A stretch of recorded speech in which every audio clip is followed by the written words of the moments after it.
இயேசுவில் எனக்கு பிரியமான சகோதர சகோதரிகளே, இன்று திருவருகை காலத்தின் வார நாட்களில் சனிக்கிழமையில் நாம் இருக்கின்றோம். இந்த நாள் உங்களுக்கு இனிய நாளாக அமைய வாழ்த்துகிறேன், ஜெபிக்கின்றேன். இன்றைய இறைவார்த்தை சிந்தனைகளுக்கு நாம் கவனமுடன் செவி கொடுப்போம். இனிமை மிகு பாடலிலிருந்து வாசகம். அதிகாரம் 2, இறை வார்த்தைகள் 8-14 முடிய. தலைவி கூறியது, என் காதலர் குரல் கேட்கின்றது, இதோ அவர் வந்துவிட்டார். மலைகள் மேல் தாவி வருகின்றார், குன்றுகளை தாண்டி வருகின்றார். என் காதலர் கலைமானுக்கு அல்லது மறைமான் குட்டிக்கு ஒப்பானவர். இதோ எம் மதிர்ச்சுவருக்கு பின்னால் நிற்கின்றார், பலகனி வழியாய் பார்க்கின்றார், பின்னல் தட்டி வழியாய் நோக்குகின்றார். என் காதலர் என்னிடம் கூறுகின்றார், விரைந்தெழு என் அன்பே, என் அழகே, விரைந்து வா. இதோ கார்காலம் கடந்துவிட்டது, மழையும் பெய்து ஓய்ந்துவிட்டது. நிலத்தில் மலர்கள் தோன்றுகின்றன, பாடி மகிழும் பருவம் வந்துற்றது. காட்டுப்புறா கூவும் குரல் இதுவோ நாட்டினில் நமக்கு கேட்கின்றது.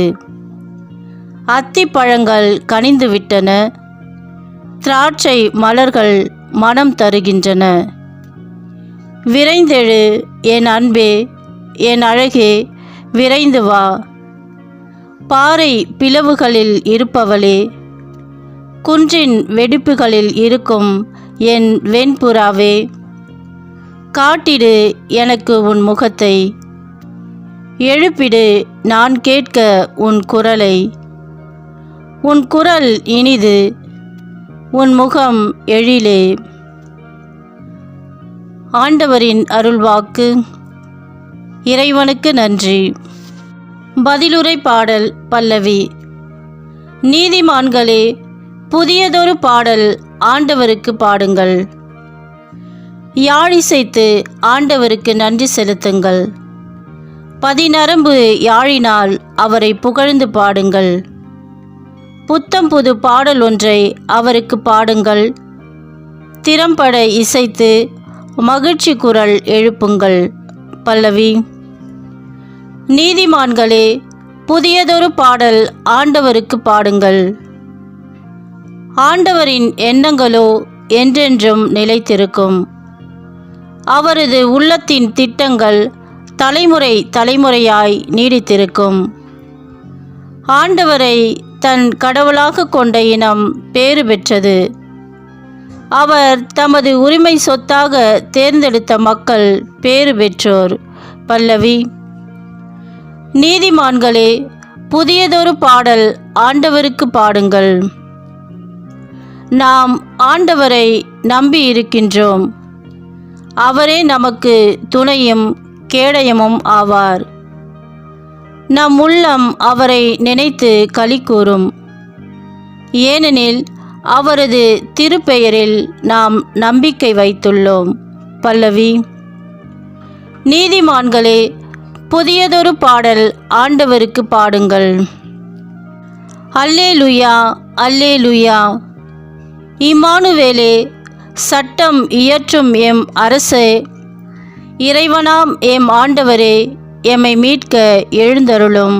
அல்லேலுயா. ஆண்டவரே, நற்செய்தியை தகுந்த விதத்தில் எடுத்து சொல்ல என் உள்ளத்தையும் உதட்டையும் தூய்மையாக்கும். ஆண்டவர் உங்களோடு இருப்பாராக, உம் ஆன்மாவோடும் இருப்பாராக. தூய லூக்கா எழுதிய பரிசுத்த நற்செய்தியிலிருந்து வாசகம். ஆண்டவரே, மாட்சி உமக்கே. லூக்கா நற்செய்தி அதிகாரம் 1, இறை வார்த்தைகள் 39-45 முடிய. அக்காலத்தில் மரியா புறப்பட்டு யூதேய மலை நாட்டில் உள்ள ஓர் ஊருக்கு விரைந்து சென்றார். அவர் செக்கரியாவின் வீட்டை அடைந்து எலிசபெத்தை வாழ்த்தினார். மரியாவின் வாழ்த்தை எலிசபெத்து கேட்டபொழுது எலிசபெத்து வயிற்றிலிருந்த குழந்தை மகிழ்ச்சியால் துள்ளிற்று. எலிசபெத்து தூய ஆவியால் முற்றிலும் ஆட்கொள்ளப்பட்டார். அப்போது எலிசபெத்து உரத்த குரலில், பெண்களுக்குள் நீர் ஆசி பெற்றவர், உம் வயிற்றில் வளரும் குழந்தையும் ஆசி பெற்றதே. என் ஆண்டவரின் தாய் என்னிடம் வர நான் யார்? உம் வாழ்த்துரை என் காதில் விழுந்ததும் என் வயிற்றினுள்ளே குழந்தை பேறு வகையால் துள்ளிற்று. ஆண்டவர் உமக்கு சொன்னவை நிறைவேறும் என்று நம்பிய நீர் பேறு பெற்றவர் என்றார். ஆண்டவரின் அருள்வாக்கு. கிறிஸ்துவே உமக்கு புகழ். நற்செய்தி வாக்கினால் என்னுடைய பாவங்கள் அகல்வதாக. ஆமென். மரியாவின் நம்பிக்கை. இறையேசுவில் எனக்கு பிரியமான சகோதர சகோதரிகளே, பிரபல கோல்ஃப் விளையாட்டு ஒருவர் இருந்தார். ஒரு நாள் அவரை பற்றி கேள்விப்பட்ட சவுதி அரேபிய மன்னர் அவரை தன்னோடு கோல்ஃப் விளையாட வருமாறு கேட்டார்.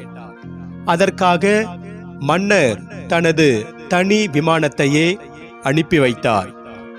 மன்னர் அழைக்கும்போது போகாமல் இருக்க முடியுமா என்று கோல்ஃப் வீரர் மன்னர் இருக்கும் இடத்திற்கு விமானத்தில் கிளம்பி சென்றார். அங்கு அவர் மன்னரோடு நாள் முழுவதும் கோல்ஃப் விளையாடினார். இதனால் பெரிதும் மகிழ்ந்த மன்னர், என்னுடைய இந்த நாளை மிகவும் அழகாக்கி இருக்கிறீர்கள். அதனால் நீங்கள் எது வேண்டுமானாலும் கேளுங்கள், நான் தருகிறேன் என்றார். எனக்கு உங்கள் அன்பு ஒன்றே போதும், வேறு எதுவும் வேண்டாம் என்று கோல்ஃப் வீரர் சொன்னதற்கு, இல்லை இல்லை, இந்த நாளை நீங்கள் எனக்கு ஒரு மறக்க முடியாத நாளாக மாற்றி தந்திருக்கிறீர்கள். அதனால் உங்களுக்கு வேண்டியதை கேளுங்கள், நான் தருகிறேன் என்று மிகவும் அன்போடு சொன்னார் மன்னர். கோல்ஃப் வீரர் மன்னர் சொன்னதை தட்ட முடியாமல், எனக்கு ஒரு கோல்ஃப் கிளப் அமைப்பதற்கு பணம் தந்தால் போதும் என்றார். மன்னரும் சரி, உங்கள் முகவரிக்கு பணம் அனுப்பி வைக்கிறேன் என்று சொல்லி அவரை இன்முகத்தோடு வழி அனுப்பி வைத்தார். கொஞ்ச நாள்கள் போன பிறகு ஆனாலும் மன்னரிடமிருந்து எந்த ஒரு பதிலும் வரவே இல்லை. மன்னர் வாக்கு கொடுத்திருக்கிறார், அதனால் நாம் நம்பிக்கையோடு இருப்போம் என்று கோல்ஃப் வீரர் நம்பிக்கையோடு இருந்தார். ஒரு நாள் அவருக்கு மன்னரிடமிருந்து ஒரு கடிதம் வந்தது. அந்த கடிதத்தில் மன்னர், நீங்கள் என்னிடம் ஒரு கோல்ஃப் கிளப் அமைப்பதற்கு பணம் கேட்டிருந்தீர்கள் அல்லவா? உங்களுக்காக 500 ஏக்கர் நிலம் அமெரிக்காவில் வாங்கியிருக்கிறேன். அதில் நீங்கள் எத்தனை கோல்ஃப் கிளப் வேண்டுமானாலும் அமைத்துக் கொள்ளுங்கள் என்று இருந்தது. இதை பார்த்து படித்ததும் கோல்ஃப் வீரர் இன்ப மகிழ்ச்சியில் அதிர்ச்சி அடைந்தார். இறையேசுவில் எனக்கு பிரியமான சகோதர சகோதரிகளே, இந்த நிகழ்வில் வரும் கோல்ஃப் வீரர் மன்னரின் வார்த்தைகளில் நம்பிக்கை வைத்திருந்தார். கடைசியில் அவர் நம்பியதை விடவும் அதிகமாகவே அவரிடமிருந்து பெற்றுக்கொண்டார். இன்றைய இறைவார்த்தை, ஆண்டவரின் வார்த்தைகளை நம்புவோர் பேறு பெற்றோர் என்ற சிந்தனையை நமக்கு கொடுக்கிறது. இறையேசுவில் எனக்கு பிரியமான சகோதர சகோதரிகளே, இன்றைய முதல் வாசகம் இனிமை மிகு பாடலிலிருந்து எடுக்கப்பட்டது. இதில் தலைவி தன் தலைவனுக்காக நம்பிக்கையோடு காத்து கொண்டிருப்பதை பற்றி கூறுகிறது.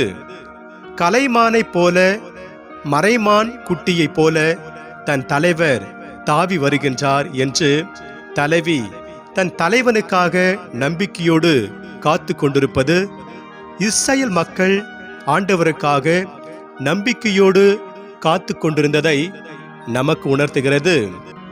நற்செய்தியில் தன் உறவினரான எலிசபெத்தின் வீட்டிற்கு சென்று அவரை மரியா வாழ்த்துகின்ற போது பதிலுக்கு அவர், ஆண்டவர் உமக்கு சொன்னவை நிறைவேறும் என்று நம்பிய நீர் பேறு பெற்றவர் என்கிறார்.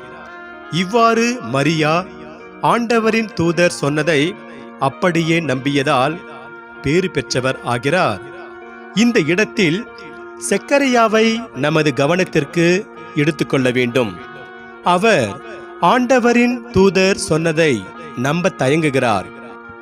இத்தனைக்கும் வயது முதிர்ந்தவர்கள் குழந்தையை பெற்றெடுத்தது பழைய ஏற்பாட்டில் இருந்தபோதும் மரியாவோ எந்தவோர் சந்தேகமும் ஐயமும் இல்லாமல் ஆண்டவர் சொன்னது நிறைவேறும் என்று அப்படியே நம்புகிறார். அதனால் பேறு பெற்றவர் ஆனார். நாமும் மரியாவைப் போல ஆண்டவரின் வார்த்தைகளில் நம்பிக்கை கொள்ள வேண்டும். ஏனெனில் ஆண்டவரின் வார்த்தைகள் நமக்கு வாழ்வு அளிப்பவை. இன்று நமக்கு கொடுக்கப்படுகின்ற இறை சிந்தனையாக, ஒருவர் மற்றவரை வாழ்த்தும் இடத்தில் மகிழ்ச்சி குடிக்கொள்ளும். கேட்டுதான் உதவி செய்ய வேண்டும் என்று கிடையாது.